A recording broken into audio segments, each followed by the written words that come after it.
सहज ही अपनी ओर हम चले वतन की ओर। ஓம் சாந்தி. 7/1/1977 அவ்யக்த பாப்தாதா மதுபன். வாணியின் தலைப்பு: விஸ்வ கல்யாண்காரியாக உலகிற்கு நன்மை செய்பவராக எப்படி ஆவது? அனைவரும் சப்தத்திலிருந்து விலகி தன்னுடைய அமைதி சுரூப நிலையில் நிலைத்திருக்கும் அனுபவத்தை வெகுநேரம் செய்ய முடியுமா? சப்தத்தில் வருவதற்கான அனுபவத்தை அதிகம் செய்ய முடியுமா, அல்லது சப்தத்திலிருந்து விலகி இருப்பதற்கான அனுபவத்தை அதிக நேரம் செய்ய முடியுமா? எந்த அளவு கடைசி நிலை மற்றும் கர்மாதீத் நிலை அருகில் வந்து கொண்டே இருக்குமோ அந்த அளவு சப்தத்திலிருந்து விலகி அமைதி சுரூபத்தின் நிலை மிக பிரியமானதாக அனுபவம் ஆகும். இந்த நிலையில் எப்பொழுதும் அத்தீந்திரிய சுகத்தின் அனுபவம் ஏற்படும். இதே அத்தீந்திரிய சுகம் நிறைந்த நிலை மூலமாக அநேக ஆத்மாக்களை சுலபமாகவே அழைப்பு செய்ய முடியும். இந்த சக்திசாலியான நிலையை விஸ்வ கல்யாண்காரி உலகிற்கு நன்மை செய்யும் நிலை என்று கூறப்படுகிறது. எப்படி இன்றைய அறிவியல் சாதனங்கள் மூலமாக அனைத்து பொருட்களும் அருகாமையில் அனுபவமாகிறது, தூர இடங்களில் எழும் ஓசையை தொலைபேசியின் சாதனம் மூலமாக அருகில் கேட்க முடிகிறது, தொலைக்காட்சி மூலமாக தூரத்து நிகழ்ச்சிகள் அருகில் தென்படுகிறது, அதே போலவே அமைதியின் நிலை மூலமாக எவ்வளவு தூரத்தில் இருக்கும் ஆத்மாவிற்கும் செய்தியை சென்றடைய செய்ய முடியுமா? அவர்கள் நேரெதிரில் யாரோ செய்தி கொடுத்தார் என்று அந்த மாதிரி அனுபவம் செய்வார்கள். தூரத்தில் அமர்ந்திருந்த போதிலும் உயர்ந்த ஆத்மாக்களாகி உங்களுடைய தரிசனம் மற்றும் பிரபுவின் சரித்திரங்களின் காட்சி நேரெதிரில் பார்ப்பது போல் அனுபவம் செய்வார்கள். எண்ணத்தின் மூலமாக தென்படும், அதாவது சப்தத்திலிருந்து விலகி எண்ணத்தின் சித்தியின் பங்கை செய்வார்கள். ஆனால் இந்த சித்தி அடைவதற்கான விதி அதிகத்திலும் அதிகம் தன்னுடைய அமைதி சொரூபத்தில் நிலைத்திருக்க வேண்டும்.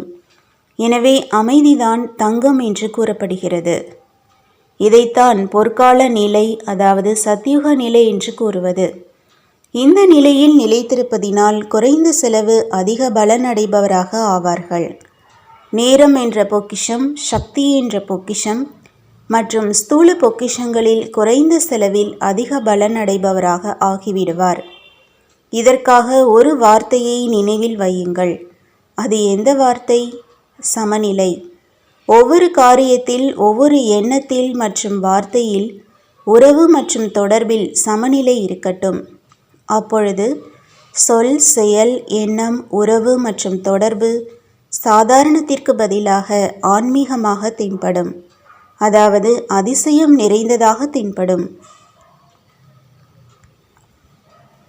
ஒவ்வொருவரின் வாயிலிருந்து, மனதிலிருந்து இதுவோ அதிசயம் என்ற வார்த்தை தான் வெளியாகும்.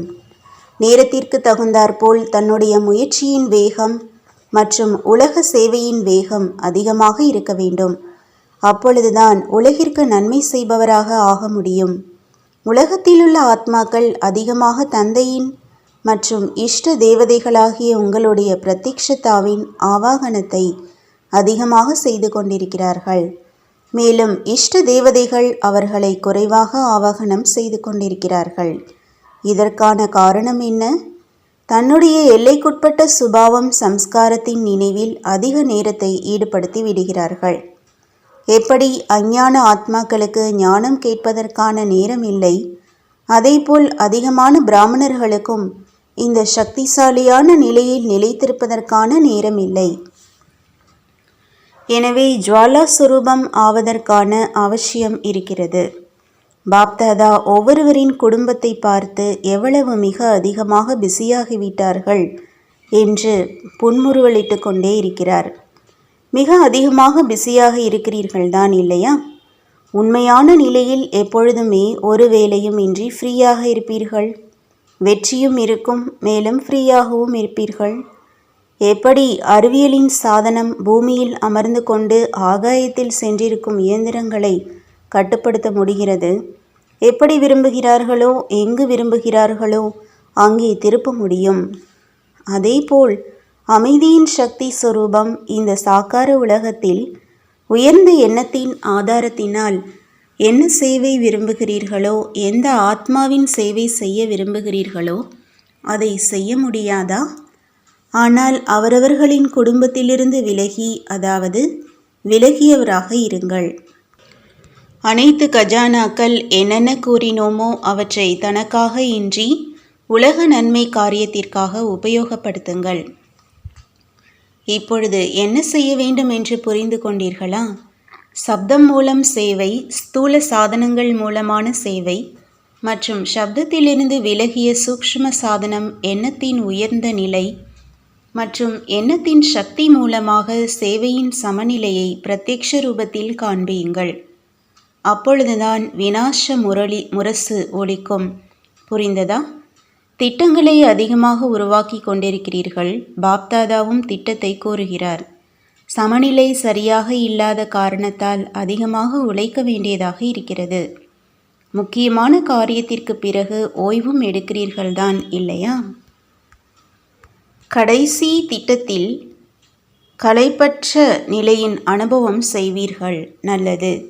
அந்த மாதிரி அனைத்து சக்திகளையும் உலக நன்மை காரியத்திற்காக ஈடுபடுத்தக்கூடிய எண்ணத்தின் சித்தி சுரூபமானவர்களுக்கு, தன்னுடைய குடும்பத்திலிருந்து சுதந்திரமானவர்களுக்கு, எப்பொழுதும் அமைதி மற்றும் சக்தி சுரூபத்தில் நிலைத்திருக்கக்கூடிய அனைத்து உயர்ந்த ஆத்மாக்களுக்கும் பாப்தாதாவின் அன்பு நினைவுகள் மற்றும் நமஸ்காரம்.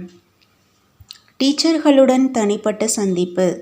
டீச்சர்கள் என்றால் சேவாதாரி. சேவையில் வெற்றிக்கான முக்கிய சாதனம் தியாகம் மற்றும் தபஸ்யா. இரண்டிலிருந்து ஏதாவது ஒன்றின் குறை இருந்தால் கூட சேவையின் வெற்றியிடம் இந்த அளவு சதவிகிதம் குறைவடைந்துவிடும். தியாகம் என்றால் மனதில் எழும் எண்ணங்களிலிருந்தும் தியாகம்.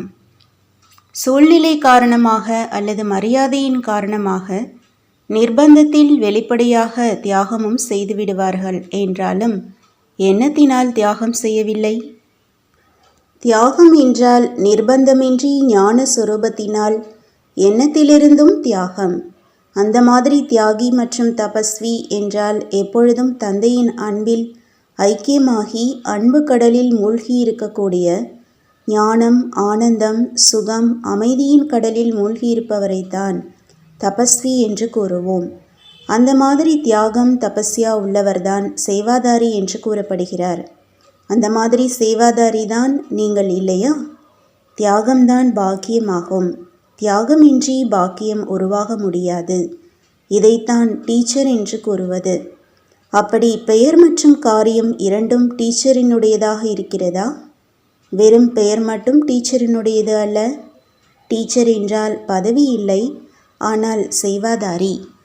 டீச்சர்கள் என்றால் அனைவர்களுக்கும் பதவியை கொடுப்பவரை அன்றி பதவி வகிப்பவர் என்று புரிந்து அதில் தன்னை பெயருக்கு ஆசிரியர் என்று புரிந்து கொள்பவர் அல்ல. எப்படி கொடுப்பது என்றால் கொடுப்பதல்ல, ஆனால் பெறுவது என்று கூறப்படுகிறது. அதே போலவே டீச்சர் தன்னுடைய பதவியை தியாகம் செய்கிறார் என்றால் இதுவே பாக்கியத்தை பெறுவதாகும். நல்லது. வரதானம். சாரதியாகி விலகிய மற்றும் அன்பான நிலையின் அனுபவம் செய்விக்கக்கூடிய நம்பர் 1 சித்தி சொரூபமானவர் ஆகுங்கள். சாரதி என்றால் ஆத்ம அபிமானி. இந்த விதி மூலம் பிரம்மா பாபா நம்பர் 1 சித்தியை அடைந்தார். எப்படி தந்தை உடலை அடிமைப்படுத்தி பிரவேசம் செய்கிறார், சாரதி ஆகிறார், உடலின் அடிமையாக ஆவதில்லை. எனவே விலகிய மற்றும் அன்பானவராக இருக்கிறார். அதுபோலவே பிராமண ஆத்மாக்களாகிய நீங்களும் தந்தைக்கு சமமான சாரதியின் நிலையில் இருங்கள். எனவே போகும்போதும் வரும்போதும் நான் சாரதி, அதாவது உடலை இயக்குபவன், விலகிய மற்றும் அன்பான நிலையில் நிலைத்திருக்கிறேனா என்ற இதை சோதனை செய்யுங்கள். இதன் மூலம்தான் நம்பர் 1 சித்தி சுரூபம் ஆகிவிடுவீர்கள். ஸ்லோகன்: தந்தையின் கட்டளைப்படி நடப்பவராக இருந்தீர்கள் என்றால் மறைவாக ஆசீர்வாதங்கள், குப்தமான ஆசீர்வாதங்கள் தேவையான நேரத்தில் உதவி செய்து கொண்டே இருக்கும். ஓம் சாந்தி. तुम बच्चों को तो सर्विस करनी है, जो बाबा कहते हैं सबको ये बताओ कि देखो तुम्हारा एम एंड ऑब्जेक्ट ये है, एक गीता है बढ़िया, ये राजयोग है ना बच्चे। कैसे है राजयोग? बिल्कुल सहज है कि बाप को याद करो तो ये वैसा मिलेगा तुमको। ओम शांति।